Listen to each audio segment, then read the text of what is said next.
Speaking of Buloyski, mga kababayan, yun nga 'di ba sinasabi niyo, ginagapang na. Ako hindi ako naniniwala na may binabayaran o meron kung ano mang ibinibigay si Senadora Risa Ontiveros, doon sa mga witness. Mas naaano ko pa nga ho, mga kababayan, mas naiisip ko pa nga ho, mga bossing, na baka ubos na yung pera, 'no? Oh, baka ubos na yung pera. Ay, Diyos ko po. Etong ang mas pinapaniwalaan ko pa po, mga bossing, yung kampo ni yung kampo ni Buloyski ang nagbabayad.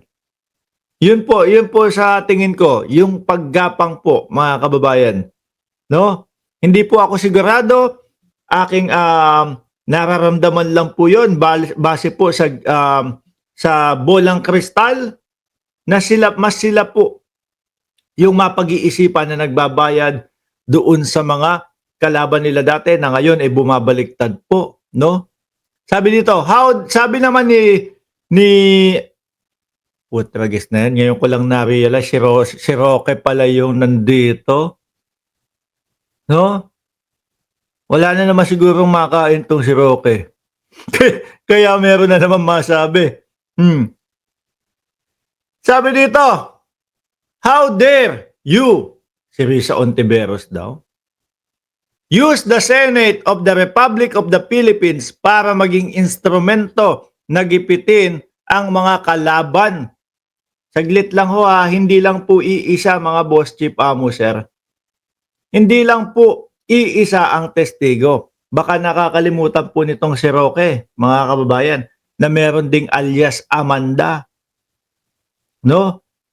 Merong alias Amanda na ang tagal na pong lumalaban para makuha niya po ang hustisya, mga bossing.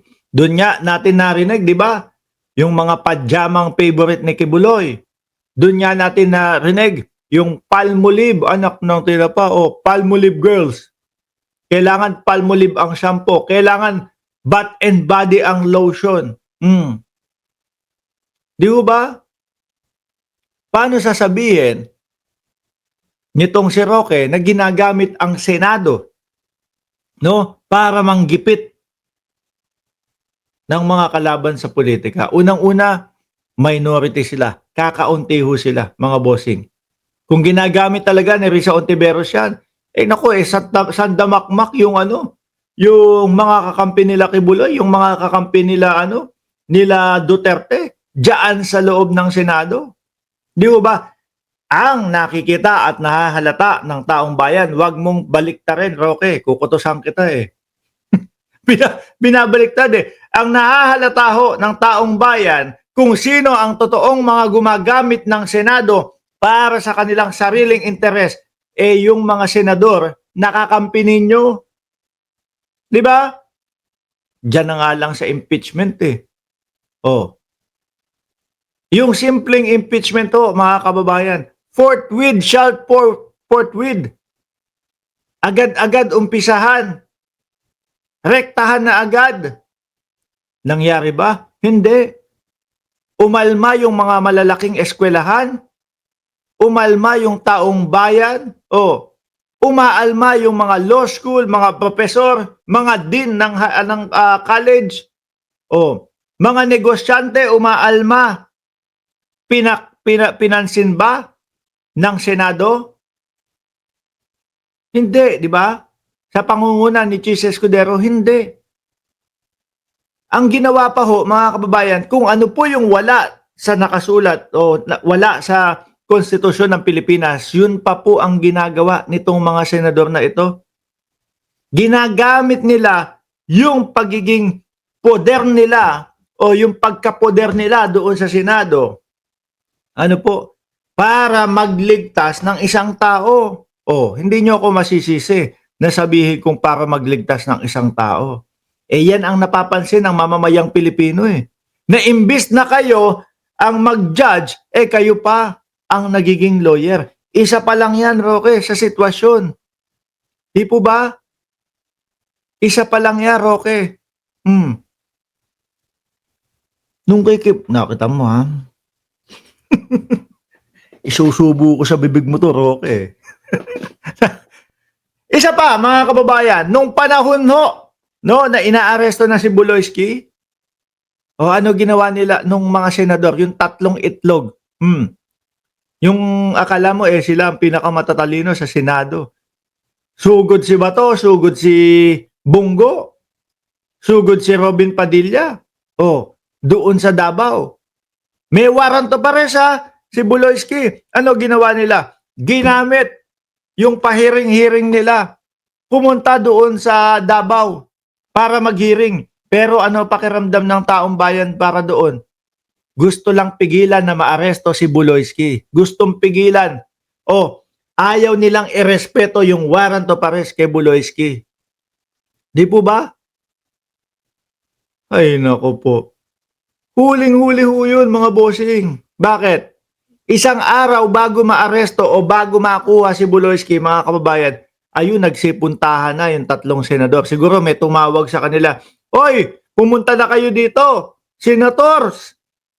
Kasi mahuhuli na si Buloyski." No, isang pinto na lang ang pagitan ni Buloy at ni General Torre. Hindi sinukuha ni General Torre yan. Punta naman yung tatlo. Ramdam ng bayang Pilipinas na gustong pauwiin o paalisin nung tatlong senador, yung mga kapulisan. Ano sabi ni Calbongero, si Bato? Ano sabi? "Nick, wala na, dead end ka na, no? Kung gusto mo, umalis na muna, tapos bumalik na lang kapag ka meron ng update." Dahil naniniwala ako, 5 minuto lang po na mawala yung mga kapulisan doon sa lugar na iyon. Siya namang alpas ng sasakyan ni Kibuloy para makalabas. Yaan po yung mga totoong gumagamit ng Senado, mga kababayan, para po may kilingan. Di ba?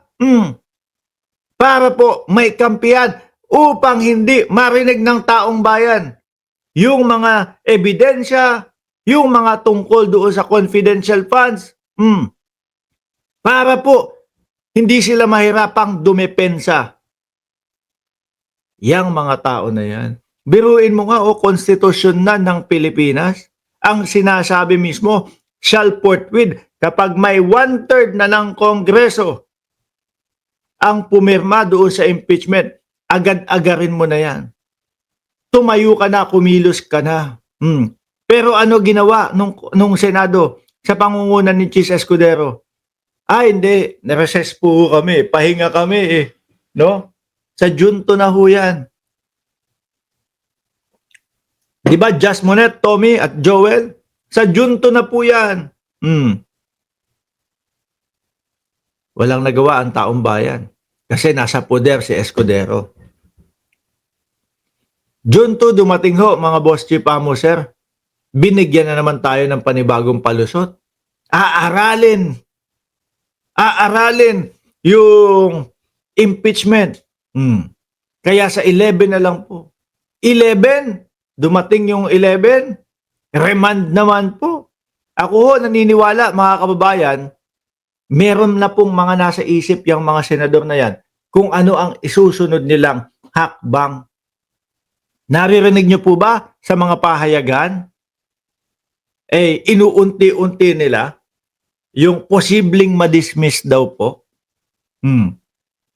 Tinitignan nila ano yung magiging reaksyon ng mamamayang Pilipino Nagte-testing the water sila Yung tipo bang baka madismiss, posibleng madismiss, maaaring madismiss, pero hindi namin gagawin yon, ganito, ganyan.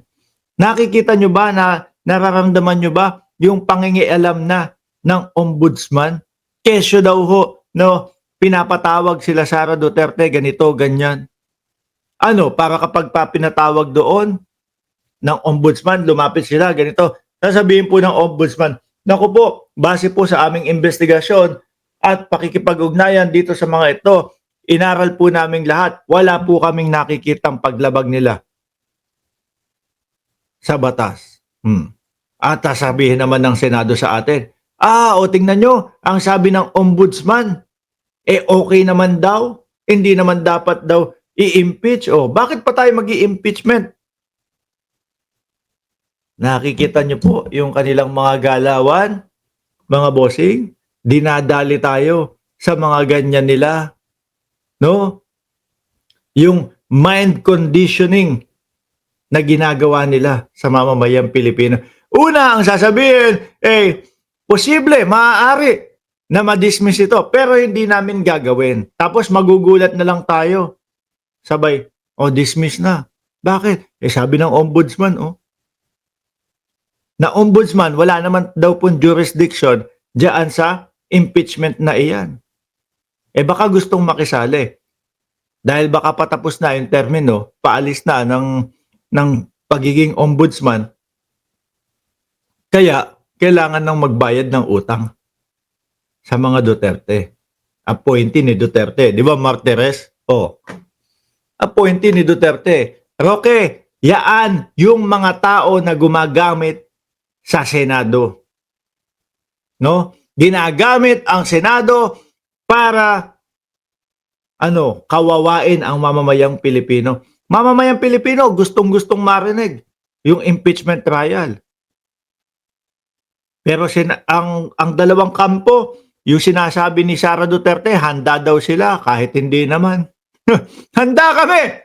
Dismiss yung kaso. Meron bang handang ganun? Ang handa, handa kang makipagdebate at patunayan na ikaw ay hindi nagnakaw sa pera ng bayan. Gusto mo i-dismiss Asan yung handa doon? Handa ang prosekusyon, handa daw sila Sara Duterte. Tapos, Senado pa ang hindi handa. Mapapapi ho talaga ang mamamayang Pilipino dito sa mga pinaggagawa nitong mga ito. Di ba? Or baka hindi natin sila masisisi kasi nga po, natatakot sila doon sa bloodbath ni Inday Sara Duterte, mga kababayan. Alisin ko na yan. Mag-iinit lang ang ulo natin mga yun, no?